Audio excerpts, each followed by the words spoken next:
Aprovada a ata da sessão anterior. Alguma observação? Ata aprovada.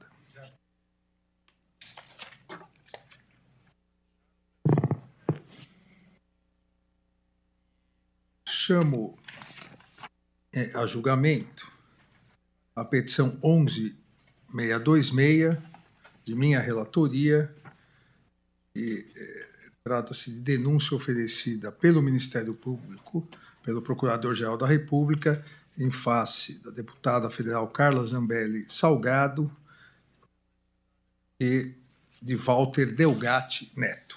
Não há inscrição para sustentações orais, então eu passo já ao relatório e voto. Aqui, e já distribui o voto, então você rápido. É a ação, uma denúncia oferecida a partir... o inquérito começou a partir da representação da Procuradoria-Geral, denúncia oferecida a um réu preso, Walter Delgatti Neto. A Procuradoria-Geral ofereceu denúncia em relação a ele e a deputada Carla Zambelli pela prática das condutas escritas no 299, falsidade ideológica, 154A, parágrafo 2º, invasão de dispositivo informático qualificado pelo prejuízo econômico, ambos do Código Penal, nos termos do artigo 69, são várias condutas, e 29 caput. Aqui, e já trago inicialmente vai constar no voto, mas já para a turma referendar, o advogado da deputada Carla Zambelli alegou que não havia sido intimado para apresentação de defesa prévia.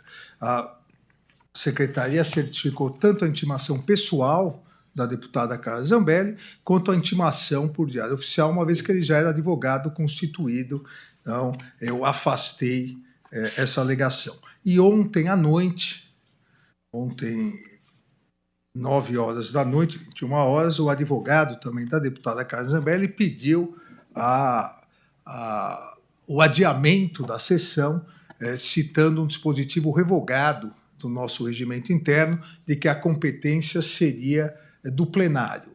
Também afastei hoje pela manhã, uma vez que todos se recordam, em dezembro do ano passado, houve alteração regimental, salvo o presidente da Câmara dos Deputados, o presidente do Senado Federal, presidente da República, vice-presidente da República, ministro do Supremo Tribunal Federal e o Procurador-Geral da República, as demais autoridades com foro, prerrogativa de foro no Supremo Tribunal Federal, serão julgados pelas turmas. E aqui a competência, então, é da primeira turma, também consta no voto, e eu afastei. No tocante aos delitos, no voto, eu cito trechos da denúncia. A Procuradoria-Geral coloca que a deputada Carla Zambelli Salgado de Oliveira, de maneira livre, consciente e voluntária, comandou a invasão a sistemas institucionais utilizados pelo Poder Judiciário mediante planejamento, arregimentação e comando de pessoa com aptidão técnica e meios necessários ao cumprimento de tal mistério, com o fim de adulterar informações sem autorização expressa ou tácita de quem de direito. Essa pessoa que a regimentou, popularmente conhecidas pessoas como hacker, é o segundo denunciado, Walter Delgatti Neto. No período de agosto de 2022 e janeiro de 2023, invadiu por várias vezes dispositivos informáticos utilizados pelo Poder Judiciário, adulterando informações, adulterando mandados de prisão, adulterando alvarás de soltura, adulterando decisões de quebra de sigilo bancário, e, inclusive, determinando ao sistema que emitisse documentos ideologicamente falsos com o fim de prejudicar direitos. A denúncia narra que, em 10 de 8 de 2022, a denunciada, deputada Carla Zambelli, celebrou em rede social o encontro entre ambos, divulgando fotografia anunciando que estava com um homem que hackeou 200 autoridades, entre ministros do Executivo e do Judiciário brasileiro. Ministra Carmen, veja, né, as redes sociais, postou nas redes sociais uma confissão de que estava com quem hackeou 200 autoridades. O réu Walter Delgatti confessou, réu confessou a prática do crime e confessou também que houve o pedido da segunda ré, Carla Zambelli, inclusive para a elaboração de um texto de mandado de prisão. Um dos textos de mandado de prisão incluídos era um mandado de prisão em que eu mesmo determinava a minha prisão. Obviamente, aqui é importante também salientar, os crimes são contra a instituição Poder Judiciário, não há nenhum crime, nenhum imputado a mim como vítima, é exatamente por isso que continuo como relator, porque o crime foi a introdução de mandados falsos, a introdução de alvarás falsos, por inúmeras vezes, principalmente no sistema do CNJ. Esse é um breve resumo, e aqui, ministra Carmen, colegas, a primeira alegação é de inépcia da inicial. Não há inépcia da inicial, sabemos todos que a peça acusatória, quando expõe de forma compreensiva, com todos os requisitos que possibilitem a ampla defesa, como é no caso, ou seja, a coerente exposição dos fatos, aqui os fatos são narrados, os fatos narrados, quando eles são tipificados em lei e é possível essa correlação lógica e há indícios de autoria e comprovação de materialidade, sempre possibilitando o exercício da ampla defesa, não há nenhuma inépcia. Aqui vem narrado, e a célebre lição de João Mendes de Almeida Júnior, aqui vem narrado não só a ação transitiva, ação praticada pelos corréus, mas também a pessoa que o praticou, os meios empregados, o malefício que produziu, os motivos que o determinaram, o lugar onde o crime foi praticado e o tempo. Então, verificados todos os elementos com, repito, aqui a exposição detalhada do fato criminoso, todas as circunstâncias, a qualificação dos acusados, a classificação do crime e também o rol de testemunhas. Não bastasse isso, os requisitos do artigo 41 do Código de Processo Penal, nos termos do artigo 395.3, também há justa causa para o início da ação penal.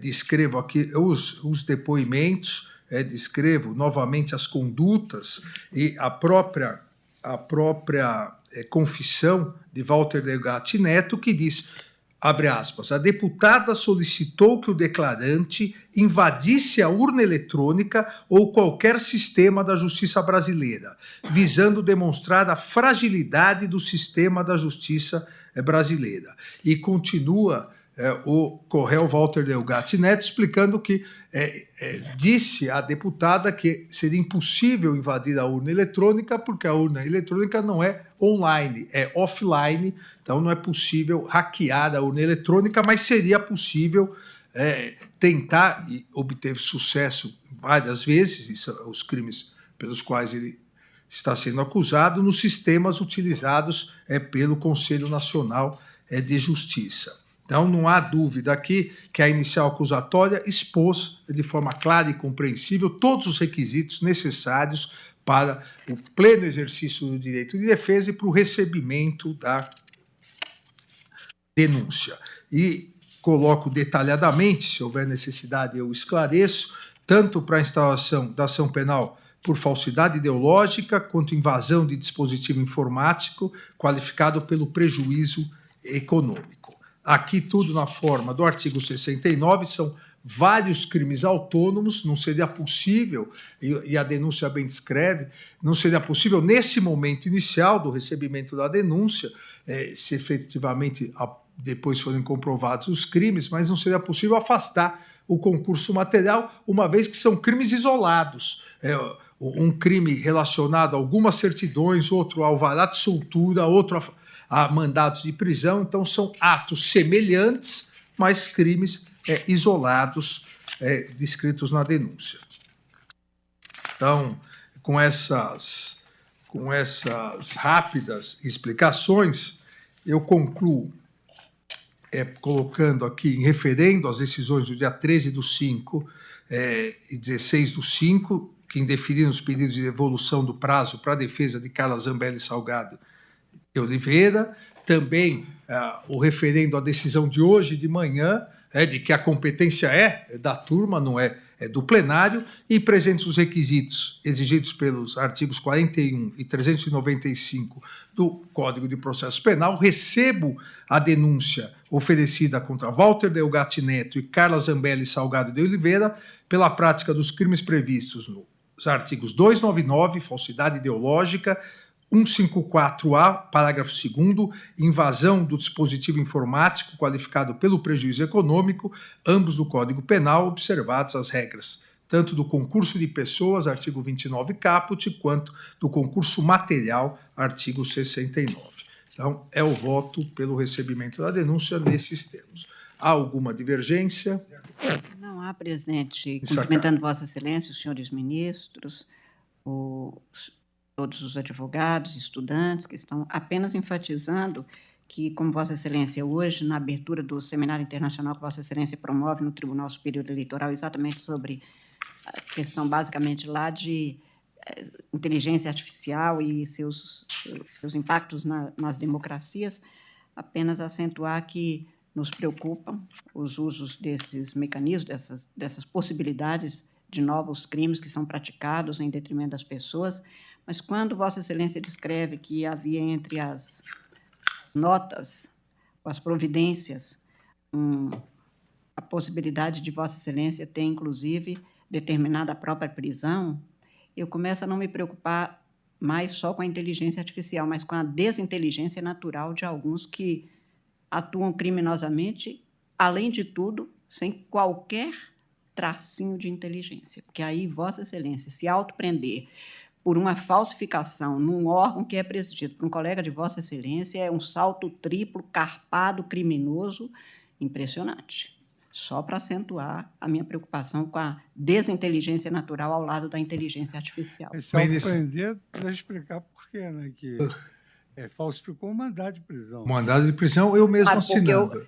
Nem Salvar Sandir, que ele não ia se autoprender mandando alguém fazer isso numa falsificação. Claro, né? Bom, Vossa Excelência, sempre muito educada, disse a desinteligência natural. Eu chamaria a burrice mesmo, natural, achando, né, que isso não fosse ser descoberto. Agora, alguns não conhecem, principalmente aqueles que nos ouvem, uma vez emitido um mandado de prisão e colocado dentro do sistema do CNJ, imediatamente isso vai à Polícia Federal, todos os aeroportos. Então, o crime tipificado aqui, descrito pela Procuradoria, se consumou porque em todos os aeroportos, portos e toda a Polícia Federal, esses mandados de prisão estavam emitidos e a soltura de alguns criminosos também. Após isso aqui, o sistema de defesa informática do CNJ aí captou e conseguiu anulá-los. Então, a turma, por unanimidade, referendou as decisões de 13/5/2024, depois nós citamos os documentos, 16/5/2024 e a de hoje, no sentido de indeferir os pedidos de devolução de prazo formulados pela defesa de Carla Zambelli Salgado de Oliveira e confirmar a competência da primeira turma nos termos do regimento interno, e também, por unanimidade, recebeu a denúncia oferecida contra Walter Delgatti Neto e Carlos Zambelli Salgado de Oliveira pelos crimes anteriormente descritos. Senhor presidente, talvez Ministro fosse o caso de colocar na ata cautela diante do risco de reincidência, que a turma concede a Vossa Excelência um habeas corpus preventivo, de ofício, vitalício, salvo se a prisão for no estádio do glorioso Corinthians, que acho que Vossa Excelência, nesse caso, gostaria de... Eu gostei do vitalício, conste vitalício. O ministro Flávio Dino ia falar plenipotenciário, porque ele é... Obrigado, ministro Flávio, mas o ministro Zanin, como é São Paulino, torceu um pouco, eu percebi. Para não ter um voto contrário, vamos adiar essa votação. Chamo a julgamento de relatoria da ministra Carmen Lúcia, a reclamação 65976. Tem extradição na pauta? Não, então é o item 4 da pauta, exatamente. Então,